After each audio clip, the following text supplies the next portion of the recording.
अरविंद केजरीवाल के आज एक और मंत्री को ईडी ने पूछताछ के लिए बुलाया। कैलाश गहलोत, जिनके ऊपर इल्जाम है शराब नीति बनाने में इनका हाथ था और शराब नीति को लीक भी इन्होंने किया। इन पर इल्जाम। ईडी दफ्तर में पिछले 1-1.5 घंटे से इनसे पूछताछ जारी है। क्या अरविंद केजरीवाल के एक और मंत्री आज गिरफ्तार होंगे, इस पर हमारी नजर बनी हुई है। कैलाश गहलोत ईडी दफ्तर से बाहर आएंगे या नहीं आएंगे, या वहीं गिरफ्तार हो जाएंगे, इस पर लगातार आपको अपडेटेड रखेंगे हम। लेकिन एक और खबर जो जुड़ी हुई है आम आदमी पार्टी से, मैं उसकी बात आपसे करूं। कल आपने सुनीता केजरीवाल जी का तीसरा बयान सुना। टीवी पर आकर उन्होंने तीसरी बार लगातार अरविंद केजरीवाल के बारे में बात की। देखें, अब यह बिल्कुल क्लियर है, आम आदमी पार्टी ने अरविंद केजरीवाल के जेल जाने के बाद बड़े नीतिगत तरीके से, बड़े स्ट्रैटेजिकली यह तय किया है कि अब पार्टी का फेस सुनीता केजरीवाल हैं।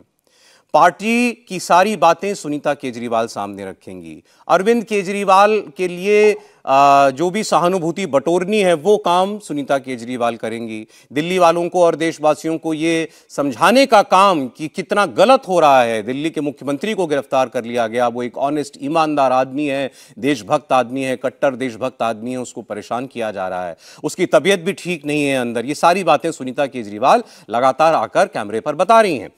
कल उन्होंने एक नई बात की। उन्होंने एक व्हाट्सएप नंबर जारी किया और कहा कि दिल्ली वाले या कोई भी और जो अरविंद केजरीवाल के चाहने वाले हों वो इस नंबर पर अपने संदेश भेजें।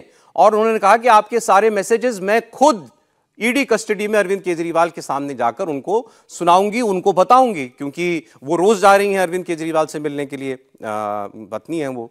लेकिन ये नंबर बंद कर दिया गया थोड़ी देर के बाद। ऐसा क्यों हुआ, ये सबसे बड़ा सवाल है भाई। अरविंद केजरीवाल ऐसा नहीं, वो ऐसे काम बहुत पहले से करते आ रहे हैं। आपको याद होगा पहले भी नंबर जारी किया था, कहीं कोई रिश्वत मांगे तो हमको बताओ, इस नंबर पर हमको वो वीडियो बना करके हमको भेज देना। तो ये सब काम वो पहले कर चुके हैं। फिर पार्टी ने ये नंबर जो जारी किया उसको वापस क्यों ले लिया। एक बार भास्कर के पास हम फिर चलेंगे। भास्कर मिश्रा हमारे सहयोगी। भास्कर, नंबर बंद हो गया क्या? और देखिए, ऑफिशियल जानकारी इसमें नहीं दी जा रही है हमें, लेकिन मेरे पास जो जानकारी है उसके मुताबिक से कुछ टेक्निकल प्रॉब्लम हुआ है इसमें। दरअसल जो सर्विस प्रोवाइडर है या कि जो व्हाट्सएप की सुविधा थी उसमें लेके कोई दिक्कत है। बिजनेस नंबर या किस चीज़ के लिए इस्तेमाल हो रहा है, इस बात को लेके कोई प्रॉब्लम है, उसको रिजॉल्व करने की कोशिश की जा रही है। कल आम आदमी पार्टी के नेताओं से हमारी बात हुई थी। हमने ये कहा था कि किस तरह का रिस्पॉन्स मिल रहा है आपको, तो एक वीडियो हमें दिखाया गया और जिसमें यह दिखाया गया कि देखिए किस तरह से 1 सेकंड में 10 से 20 मैसेज आ रहे हैं। अच्छा। और ये लगातार मैसेज आ रहे हैं। तो हमने ये कहा भी था कि उनको 24 घंटे के अंदर में जो भी डेटा आए तो वो हमें प्रोवाइड किया जाए। तो उन्होंने हमें अश्योर किया था। आधिकारिक रूप से इसमें कोई अभी तक बयान नहीं है। ये नहीं कह सकता हूं कि पार्टी ने बंद किया है। कुछ जो जानकारी मिल रही है उसके मुताबिक कुछ लीगल एस्पेक्ट्स है इसके, या कि कुछ बिजनेस नंबर की बात है, उसको रिजॉल्व करने की कोशिश की जा रही है। शायद ये फिर से शुरू हो जाए ये नंबर। बताएं, हम लोग भी ये बात कर रहे थे कि नंबर बंद हो गया, टेक्निकल फॉल्ट से बंद हुआ। आप लोग कह रहे थे कि नहीं, उस पर जो है मैसेज आ रहे हैं कि अरविंद केजरीवाल को इस्तीफा देना चाहिए, इसलिए बंद कर दिया है। हम तो ये कह रहे हैं, कि अब आपके पास एक और जो है वो चांस है, वो ये कह दे कि अब ये भी बीजेपी वालों ने करवा दिया है बंद। तो ये भी आप कह सकते हैं। जब वो ये आतिशी के मैं बयान सुन रहा था, आतिशी कह रही थी कि अरविंद केजरीवाल का फ़ोन जो है वो ईडी को इसलिए चाहिए ताकि ये पता चल सके कि इलेक्शन कैंपेन किस तरह से डिज़ाइन किया जा रहा है। तो अगर ये सब बोला जा सकता है तो ये भी बोला जा सकता है कि बीजेपी ने करवा दिया बंद, के व्हाट्सएप उस पर ना आए, वो मैसेजेस ना आए।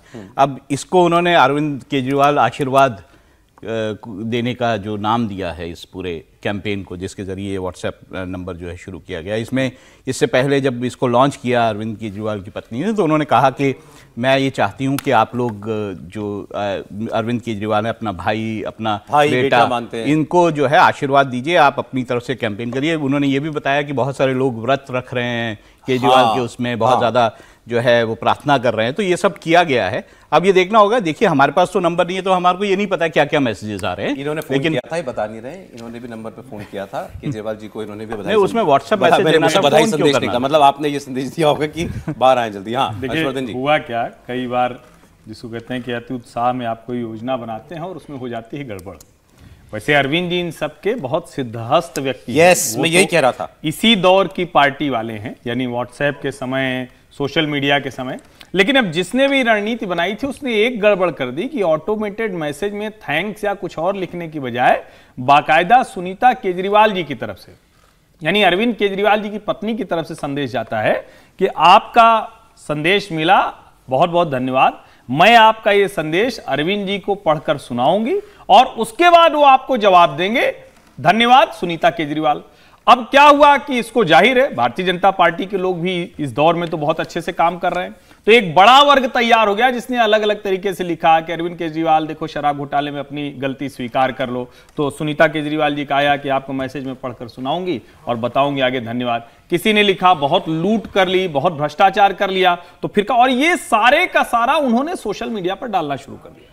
कल से अगर आप देखें और कोई भी केजरीवाल को आशीर्वाद हैशटैग है, उस हैशटैग पर आप जाकर उस थोड़ी देर चेक कीजिए, आपको कुछ करने की जरूरत ही नहीं पड़ेगी। जो भास्कर बता रहे हैं कि पार्टी जो बता रही है कि टेक्निकल है, टेक्निकल नहीं है। उसके बाद क्या किया गया, उसके बाद वो नीचे वाला मैसेज हटा दिया गया जो सुनीता केजरीवाल जी की तरफ से एक ऑटोमेटेड मैसेज जा रहा था कि मैं जाऊंगी, पढ़कर अरविंद जी को सुनाऊंगी, फिर बताऊंगी, तो वो हटा दिया गया। अब वो फिर से नए सिरे से वो जारी किया गया है, उस पे मैसेज अब जा सकते हैं, लेकिन उसको आपको पहले ऐड करना होता है। तो दरअसल ये जो रणनीति थी एक तरह से कहें वो पूरी तरह से उल्टी पड़ गई और उसका जो उपयोग था वो भारतीय जनता पार्टी ने बहुत अच्छे से कर लिया। अब वो कोशिश कर रहे हैं डैमेज कंट्रोल की कि नहीं बीजेपी ने कैसे कर लिया, मतलब उन्होंने इस तरह के मैसेज फ्लड कर दिए ना, उन्होंने इस तरह के मैसेज डाले और उसका जवाब वही वो ऑटोमेटेड वाला आया कि सुनीता जी कह रहे हैं कि हम आपका मैसेज अरविंद जी को पढ़कर सुनाएंगे। अब समझ में आया, मतलब अगर किसी आदमी ने ये लिखा कि अरविंद केजरीवाल जी भ्रष्टाचारी हैं, अच्छा है जेल में, तो उसमें भी सुनीता जी का जवाब जा रहा है, धन्यवाद आपका मैसेज मैं अरविंद केजरीवाल तक पहुंचा दूंगी। नहीं, मेरे पास तो लोग भी मैसेज भेज रहे हैं, हालांकि मैं उसको मतलब यहां से एक लाइन पढ़ देता हूं तो समझ में आ जाएगा। ये देखिए ऊपर सुनीता केजरीवाल जी का है, मैं 2010 से इनके साथ जुड़ा था, लेकिन हर बार झूठ झूठ झूठ बोलकर सब गोबर कर दिया। बच्चों की कसम, वीआईपी कल्चर, जमुना सीवर पानी, रोड सब पोस्टर, मतलब इस तरह के हैं। तो ऐसे मैसेजेस जब आने लगे और इतना फ्लड हो गया तो उसको संभाल पाना आम आदमी पार्टी के वश का नहीं हुआ, उसको डिसकंटिन्यू किया गया कुछ ही घंटे में और सबसे पहले तो ऑटोमेटेड मैसेज हटाया गया। एक बार जरा सुनीता जी की बात सुनवाना चाहते हैं हम। सुनीता जी की बात आप कल वाली सुन लीजिए एक बार, और तीसरी बात चूंकि वो सामने आई थी और बॉडी लैंग्वेज क्या कहती है, चेहरे के भाव क्या कहते हैं, एग्जैक्ट ये आपको जरूर एग्जैक्ट मैं पढ़ देता हूं। आपका केजरीवाल जी के लिए भेजा गया मैसेज मिला, इसके लिए दिल से आभार। मैं उन्हें आपका मैसेज पढ़वा कर आपको सूचना दूंगी। सुनीता केजरीवाल। सुनीता केजरीवाल जी की बात। सच्चे देशभक्त हैं वे, बिल्कुल ऐसे ही हमारे स्वतंत्रता सेनानी अंग्रेजों की तानाशाही से लड़ते थे। पिछले 30 साल से मैं उनके साथ हूं। देशभक्ति उनके रोम रोम में बसी है। अरविंद जी ने देश की सबसे ताकतवर, भ्रष्टाचारी और तानाशाही ताकतों को ललकारा है। आपने अरविंद जी को अपना भाई, अपना बेटा कहा है। क्या इस लड़ाई में आप अपने भाई, अपने बेटे का साथ नहीं देंगे? मुझे पूरा विश्वास है कि हम सब साथ मिलकर यह लड़ाई लड़ेंगे। मैं आपको एक व्हाट्सएप नंबर दे रही हूं। व्हाट्सएप नंबर है 8297324624। आज से हम एक अभियान शुरू कर रहे हैं जिसका नाम है केजरीवाल को आशीर्वाद। तो सुनीता जी जिस तरीके से अपना संदेश पढ़ती हैं, अब सब जगह आजकल प्रॉम्प्टर लगे होते हैं, मतलब सामने से जो पढ़ रही हैं ऐसे नहीं कि मन से पढ़ रही हैं, मतलब लग रहा है हमको देख के, क्योंकि प्रॉम्प्टर होता है, हमारे स्टूडियोज में भी प्रॉम्प्टर होता है, उस पर सब लिखा हुआ आ जाता है, तो वैसे वो एक लिखा हुआ जो है स्क्रिप्ट वो पढ़ रही हैं। लेकिन इंपॉर्टेंट है कि सुनीता केजरीवाल को क्यों बार बार सामने किया जा रहा है पार्टी की तरफ से, और सुनीता जी जिस इमोशन के साथ वो बात करी, बिल्कुल डेड फेस से, मतलब जाहिर है और वो तो परेशान होंगी ना, दुख होगा। बोल गए, मन से थोड़े पढ़ी जाती है, पढ़ी तो आंखों से ही जाती है ना, मन से कहाँ पढ़ रहे। उनके हस्बैंड गिरफ्तार हैं तो उसको मन से कहेंगे, आप मन से तो नहीं पढ़ रहे, पढ़ तो रही हैं आंखों से ही। नहीं, आप शरीर और आत्मा की बात कर रहे हैं। नहीं देखिए, वो बार बार पत्नी को इसलिए लाग रहे हैं, इसके दो ही विश्लेषण किए जा सकते हैं। एक तो अपनी पत्नी को तैयार कर रहे हैं आगे फर्दर किसी रोल के लिए उत्तराधिकारी के तौर पे। दूसरा जो सिंपैथी है, इलेक्शन आने वाले इलेक्शन को लेकर को ध्यान में रखते हुए सिंपैथी, जो आप कह रहे मिलने वाली नहीं। तीसरी बात, मुझे बड़ा हैरानी हो रही है, और हैरानी इसलिए, उन्होंने कहा बहुत राष्ट्रभक्त, मुझे अब इस चीज़ से थोड़ी सी परेशानी होने लगी है। और ऐसा इसलिए देखिए, बहुत लोग कहते थे, एक आरएसएन इनकी पुस्तक थी जिन्होंने बड़ा कहा था कि कैसे कैसे राष्ट्रद्रोही जो है, कौन कौन फोर्ड फाउंडेशन और कहाँ कहाँ से पैसा लेकर के और एनजीओ ग्रुप गैंग जो है वो काम कर रहा है, ऑपरेट कर रहा है इंडिया में। हेमंत सोरेन की गिरफ्तारी होती है, सिसोदिया की गिरफ्तारी होती है, बहुत हाई पावरफुल गिरफ्तारी होती है, चिदम्बरम की भी गिरफ्तारी हुई है। बट कभी भी डेमोक्रेसी के नाम पर न अमेरिका ने बोला, न कनाडा ने बोला, न जर्मनी ने बोला, पहले कभी नहीं बोला। ये एक ढंग से भारत के आंतरिक जो व्यवस्था है उसमें हस्तक्षेप जैसा है। मैंने पहले कभी नहीं सुना था, कभी कभी कहा अमेरिका ने बोला, जर्मनी ने बोला, आज तो यूएन का भी ये ने आया, यूएन का जो जनरल सेक्रेटरी है उनके प्रवक्ता ने इस चीज का इस पर, तो कोई न कोई एक ऐसी साजिश है। क्या अरविंद केजरीवाल वो विदेशी षड्यंत्र के तहत भारत में खड़े किए गए? नहीं सर, एक सेकंड, अगर अमेरिका और जर्मनी बोल रहा है, मैं कह रहा हूं इससे अरविंद केजरीवाल की देशभक्ति पर सवाल कैसे उठ जाता है? मैं ऐसा इसलिए कह रहा हूं, खालिस्तानी फैक्टर देखिए, खालिस्तानियों से समर्थन लेने की बात इनके पास आई है। कनाडा जो 2 दिन पहले ही एक आया है कि अरविंद केजरीवाल देवेंद्र सिंह भुल्लर को लेकर के आई थी, पन्नू ने बोला था। हम मान लेते हैं कि ऐसे अपराधी की बातों को नहीं हम स्वीकार करते हैं, लेकिन इस प्रकार की चीजें, गिरफ्तारी पे, वो भी भारत जिसका, अमेरिका जिसके साथ आपके बहुत अच्छे घनिष्ठ संबंध है, जर्मनी जिसके साथ आपके बहुत घनिष्ठ संबंध है, कनाडा की बात तो हम समझ सकते थे, वो भारत की आंतरिक मामलों में इस प्रकार से। मेरा प्रश्न ये है कि इससे आप अरविंद केजरीवाल पर सवाल क्यों उठा रहे हैं? ये सवाल तो, ये सरकार तो सवाल देश की सरकार के लिए है। नहीं, सवाल देश की सरकार के लिए है। मैं वही कह रहा हूं, क्या उनके ये गुर्गे के तौर पर तो नहीं काम कर रहे थे, इसलिए उनकी व्यवस्था ऐसी है? आपकी एक थ्योरी हो सकती है। मैंने एक सवाल किया है, मैं ये नहीं कह रहा हूं कि है, मैंने कहा इतनी बेचैनी इन ताकतों को कैसे है? ये एनजीओ ब्रिगेड जो कहा जाता था कि देश के चप्पे चप्पे में एनजीओ ब्रिगेड खड़े किए गए थे और ये विदेशी चंदों पर पल रहे थे, वो क्या फिर से वो उनकी बेचैनी है क्या? उनको डर है क्या कि आम आदमी खत्म हो जाएगा तो फिर उनका गुर्गा कौन काम करेगा? देखिए, आप ये कह सकते हैं कि एक ये सिद्धांत है, साजिशी सिद्धांत हो सकता है, लेकिन 4-5 बातें मैं बोलता हूं और आप लोग भी इसको ध्यान से सुनिए।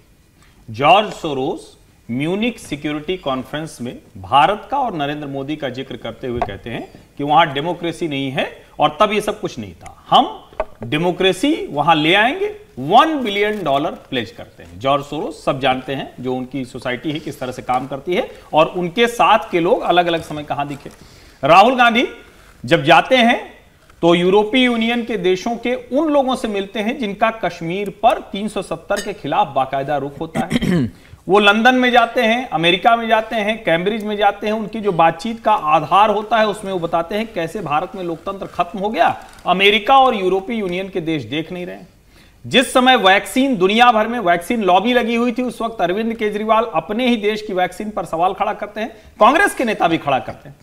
अब आप कह सकते हैं कि इन सबको आप सीधे जोड़कर नहीं देख सकते, लेकिन क्या भारत में लोकतंत्र कोई कमजोर है? हम इस घटनाक्रम को चलिए निकाल के देखते थे, नहीं है, क्योंकि लगातार डेमोक्रेसी मजबूत हो रही है। हमारे दुनिया के हर देश से रिश्ते हैं, वो वेस्टर्न वर्ल्ड हो, वो इस्लामिक वर्ल्ड हो, कोई भी हो, हमारे सबके साथ अच्छे रिश्ते हैं।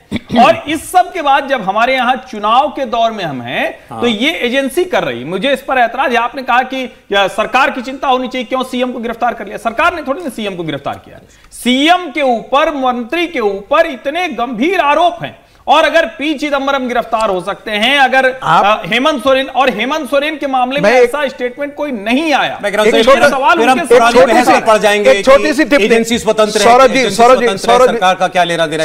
छोटी सी टिप्पणी। अमेरिका के अंदर ट्रंप पर चल रही है, कार्रवाई चल रही है।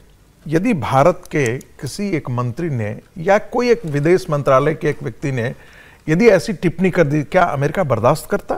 दुनिया का कोई देश बर्दाश्त करता? कह रहे बर्दाश्त करें? नहीं, मैं फिर कह रहा हूं, आप नहीं करते हैं, ये डिप्लोमेटिक मर्यादा है। अच्छा ठीक है, ब्रेक का वक्त है। समीर जी देखिए मुझे लगता है मैंने इस पर 3 दिन पहले ट्वीट किया था, आज नहीं, मैं 3 दिन पहले इस पर। समीर जी बोलिए। देखिए भारत तो मदर ऑफ डेमोक्रेसी है और साल दर साल यहाँ की डेमोक्रेसी और मजबूत होती जा रही है, लेकिन आप अगर देखेंगे जिस तरीके से विदेशी लोग इस प्रश्न को उठा रहे हैं अरविंद केजरीवाल की गिरफ्तारी को, मुझे लगता है कि इसको संदेह से देखा जाना जरूरी है कि ऐसी कौन सी ताकतें हैं जो अरविंद केजरीवाल को मजबूत करना चाहती है, उससे करप्शन के आरोप के बाद भी एजेंसी के ऊपर प्रश्न चिन्ह उठा रही है।